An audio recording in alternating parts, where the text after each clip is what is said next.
Boom. Yes guys, welcome back to another video. Welcome to the George Benson Football Channel. Tiny bit of admin before we get into Premier League predictions. Week number 5. We're into the serious business now. Quick one. My Patreon link is in the description. A lot of you guys asked me to set one up, and I'm releasing the first round of exclusive content over on my Patreon page this week. So be sure to check the links in the description and go and join it if it's something you're interested in. Second thing, if you're not yet subscribed to the channel, be sure to do so. We've got some very exciting content coming out over the next couple of weeks. There's tons of matches, Champions League, League Cup games against Macclesfield or Grimsby. It's the dream. And yeah, plenty of league games as well. Secured a load of tickets for home and away games, so make sure you're subscribed so you don't miss anything. This is week number 5 of a weekly or bi-weekly when we have international breaks, ruining the fun. It's quite good nowadays because England are pretty decent. Premier League predictions. As always, the first thing we're going to do is take a look at how I got on and then see who did the best out of you guys, submitting all of your predictions through the one tweet that I post every week asking for predictions. My Twitter is linked in the description. Southampton versus Manchester United, I got a correct score. It was a brilliant start to the weekend. I was in a pub in Fulham having a couple of beers with Jan and my good friend Lawrence and George, and I got the result correct. Then I went to Stamford Bridge, didn't quite go so well. Chelsea didn't win 3-0 like I said they would. They fumbled a 2-goal lead and drew 2-2. Aston Villa didn't beat Crystal Palace. Palace beat them 1-0. Then I got Leicester to beat Bournemouth correct, but not quite a correct score. I predicted Man City to beat Brighton 4-0. That one was pretty good. Got myself 3 points there, as I did with Newcastle versus Watford, another 3 points. Predicted West Ham to beat Norwich. Predicted Liverpool to beat Burnley. And Everton to beat Wolves, and then I got the Arsenal versus Spurs score wrong, leaving me with a grand total of 13 points, which I'm actually quite proud of that one. It's a big step up on previous week's scores. I got a few correct scores there without even making an error myself and giving myself more points than I deserved. That was a pretty good week from me, but it wasn't as good as Rio 20835319. It's always the people with names that I'm just destined to butcher, but I got it first time there. Rio got 16 points, and he's this week's winner. He puts himself right at the top of the table with the highest score. In second place, we had Leo Thomas, 666. Unlucky for some. We got a few other people in there on 14 points as well that you can see here on the empty game week 5 card. So let's get into the Premier League predictions. I'm not even going to bother looking at my fantasy team because it's flipping awful. I'm almost 5,000th in my own league, which is nothing shy of a public embarrassment. So let's move straight on to Liverpool versus Newcastle. A massive game for Newcastle, who they'll be looking to continue that away form that they started in the game away at Spurs. They picked up a very surprising win there and then backed it up in the week before last with a draw at home to struggling Watford, who since then, Watford have sacked their manager, and we'll see their prediction against Arsenal later in this video. But Liverpool versus Newcastle, Liverpool are on fire. They're the best team in the league for me right now at this given moment, and I think Jurgen Klopp is going to carry on a brilliant start to the season with yet another win, and I've said 3-0. Saturday 3 o'clock kickoffs. The first one is Brighton versus Burnley. Don't really know what we're going to get from Brighton at the moment. Burnley are looking like they're going to be another side tough to beat this season. I couldn't really call it between these two. I've given it a 1-1 draw. Strawberries today.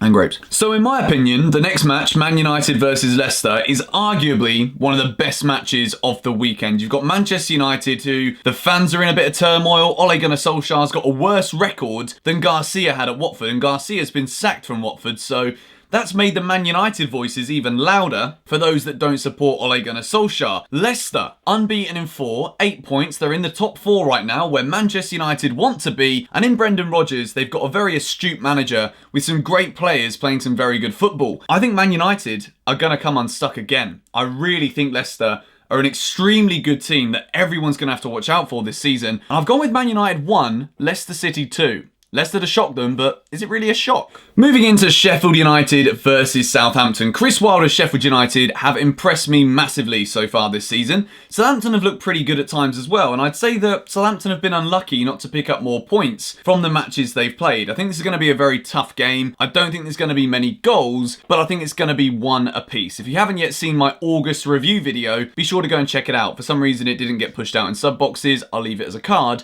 on the screen. Tottenham versus Crystal Palace. Spurs have not made a good start to the season. Very similarly to Chelsea and Manchester United, Tottenham don't look as if they've quite clicked into gear yet under Pochettino. Harry Kane's made a very good start to the season. He's carried on that form for England. And this game against Crystal Palace could be a potential banana skin. Crystal Palace are very good away from home against the big teams. And Roy Hodgson has got them very, very well organised. And with Wilfried Zaha staying at the club, many people are linking him with Chelsea. But they've also got a player who can go and win matches on his own. Ayew has been very good up front for Palace as well. Didn't think he was that much good as a striker, but he's actually doing very well. However, I think Spurs will have a little bit too much in this one. I'm going to say a 2-1 home win, but not all that comfortable for Tottenham. So the biggest match of the weekend, obviously for me, is the one happening at 3 o'clock on Saturday at the Molineux. I'm going to be getting a train from London Euston at about 8 o'clock or 8:15 on Saturday morning. It's actually cheaper, weirdly, for me to go from London to Wolverhampton than it is for me to go from Newbury to London, which is crazy, but it is the way it is. So can we play Wolves away every single week, please? Or maybe not. Wolves are a very good team. They've not made a good start to the season, and I really think Chelsea could struggle in this game. As of the time of me recording this on Tuesday at 5 o'clock, I don't know if Emerson's going to be fit. I don't think if he isn't quite fully fit, if Frank will risk him. Marcus Alonso, he's been a bit of a scapegoat for a bit of criticism from myself and a lot of other Chelsea fans as well. If he comes in, I fully expect him to perform because I think he's got a point to prove because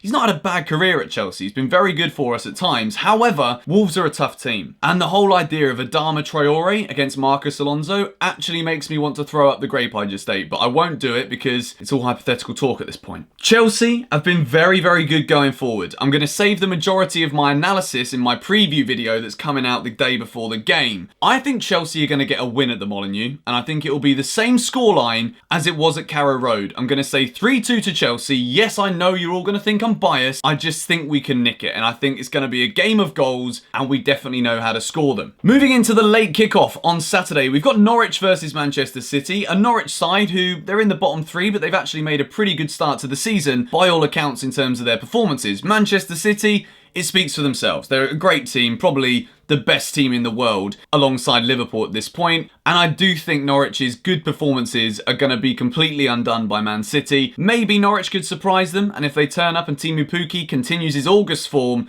they're going to do all right, but I think City are going to go there and blow them away 3-0 to the champions. Moving into the first game on the Sunday, we've got a Monday night kickoff this week, so the 2 o'clock on Sunday is Bournemouth versus Everton. Now, looking at this one on paper, I certainly feel as though this could be a bit of a goal fest. Bournemouth, they ship a lot of goals. They're pretty decent going forward as well with Joshua King. They've also got Harry Wilson on loan from Liverpool and Callum Wilson as well, which is a pretty decent attack. Everton, on the other hand, at times this season, have also looked very good. And I think it's only a matter of time before the Marco Silva steam train gathers a bit of speed. And I think it will away at Bournemouth with a good win for Everton. I'm going to say Bournemouth 2, Everton 3. Then the 4:30 kickoff on Sunday, the Super Sunday second game, is Watford, who, let's just talk about Watford for a minute, shall we? Watford have sacked Javi Garcia after a bad start to the season. The manager merry-go-round at Watford is almost as bad as it is at Chelsea. I'd actually argue that it's worse. Watford are going to be in trouble now. They've brought in Kike Flores again, which I don't know if that is the best move. I don't think they should have sacked Garcia so soon, and I think all of that is going to come to bite them at Vicarage Road against Arsenal. I think Arsenal have looked pretty good at times this season.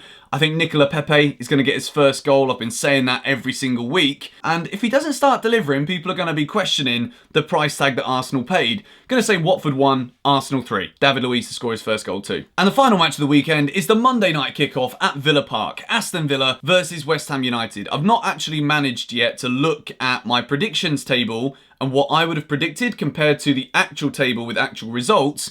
I will bring that in for week number 6 next week. But I've actually predicted good things from Aston Villa so far this season, and I'm going to stick with that contrary today. They're going to be very tough to beat at Villa Park. I think they're going to have the fans behind them. It's a Monday night kickoff. It's on TV. Added impetus for the fans again. They're back in the big time, and I don't think that novelty is going to have worn off yet. I think West Ham as well have looked very good at times, but they're also very beatable. And I'm going to say Aston Villa 2, West Ham 1. That looks like a pretty tasty weekend of football. You've got a couple of 5-goal thrillers in there. You've got goals for virtually every single team, according to my predictions, apart from Norwich and Newcastle, both the ends. So yeah, let me know what your thoughts are on my predictions in the comments down below.